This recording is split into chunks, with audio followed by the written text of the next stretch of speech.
വളർന്ന് വലുതാകുമ്പോ ഇങ്ങനെ വിഡ്ഢിയായ ഒരു അച്ഛന്റെ കഥ അവനോട് പറയുകയും വേണ്ട. വളരുമ്പോ അവൻ നിങ്ങളെ തേടി വരും, ഉറപ്പാണ്. നന്ദി. അന്ന് ജീവിച്ചിരിക്കുമോ ആവോ.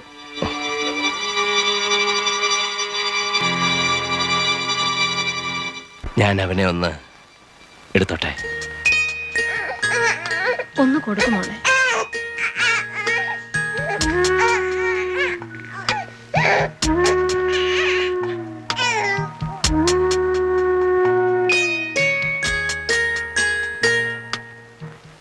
എന്റെ എല്ലാ സ്വത്തുക്കളും ഇവനാണ്.